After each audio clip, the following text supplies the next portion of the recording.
Sternocleidomastoid. Why do you care about this muscle?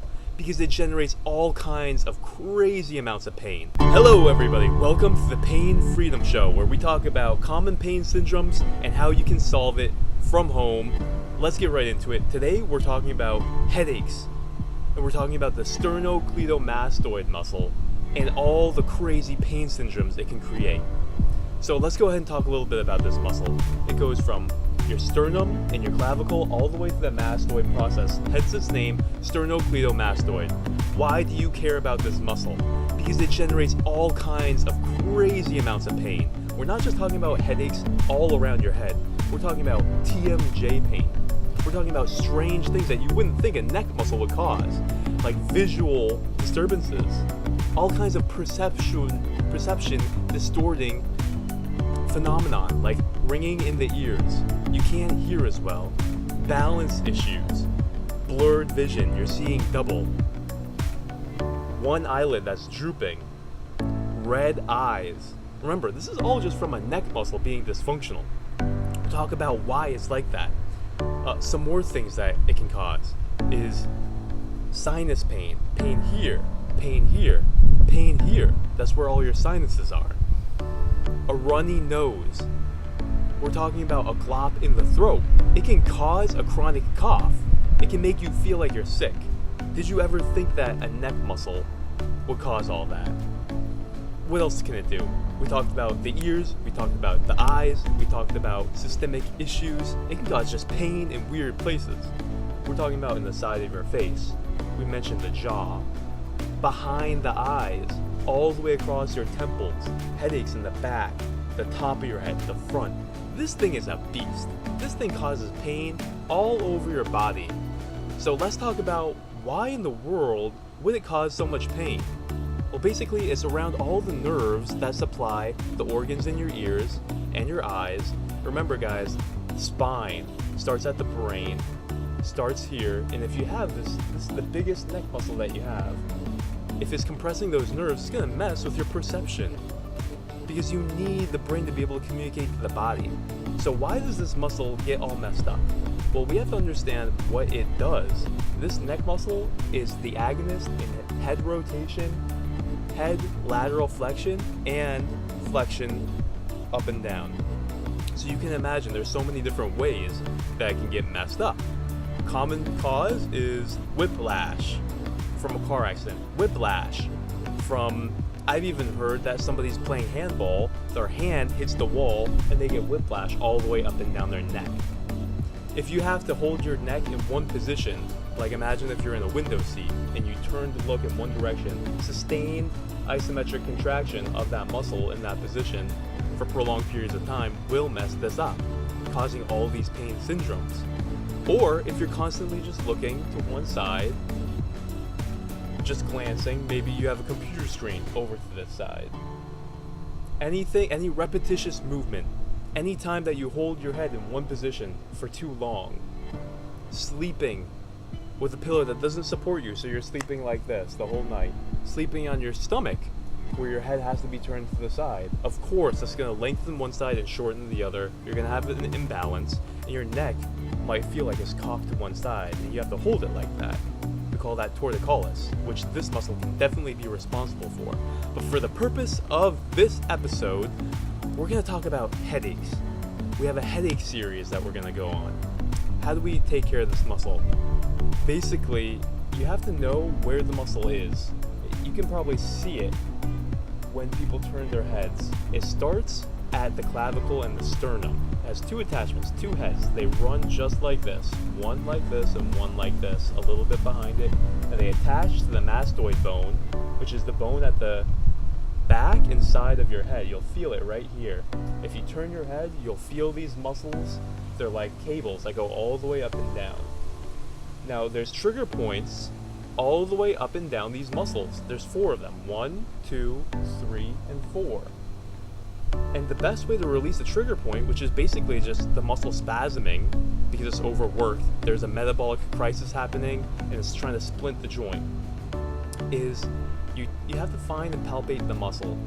You can see that I'm grabbing it right there. And what you want to search for is hypersensitivity. Once you find the place in the muscle that's very, very tender and sensitive, makes you want to jump out of your skin. Once you find it, you have to hold that. Put some ischemic pressure is what we call it, and you just hold for 30 seconds and you breathe. Nice and deep. That's how you release the trigger point. You have to put some compression on it that will relieve it. That's cutting off the pain signals from the brain to that muscle, helping it relax. And then it's getting pumped full of blood, it's getting pumped full of lymph. The muscle will relax, and you're gonna feel relief of your symptoms very quickly once you find the trigger point and you do just a couple sessions of ischemic pressure. I recommend 4 sessions of 30 seconds ischemic pressure once you find that trigger point. Or you can put on some oil and do slow stroking massage in one direction. I recommend 20 slow strokes, taking your time. And you have to feel like you're ironing, you're steamrolling the trigger point. It's gonna feel like a little pebble. Sometimes it feels bigger, sometimes it feels like a little golf ball in there. But you have to be able to find this muscle. Like I said, there's 2 heads. You might have to reach and find the one underneath. See how there's one here, you can see, and one right here. And so you're gonna have to get a little bit of discernment with your finger pads and be able to trace this muscle, but they all go to the same spot. Squeeze, squeeze, squeeze, trace it all the way back up the mastoid bone, go back down. If there is no sensitivity in this muscle, then you have to move on to the next muscle. Next muscle we're going to be looking at is suboccipitals, another very common cause of neck pain. So go ahead, look at this muscle, squeeze around. If you're having any of those symptoms, remember, it could be just from trigger points, compressing nerves in the top of your head. There's been miracles that have happened because people have just found trigger points in their neck muscles, released it instantly.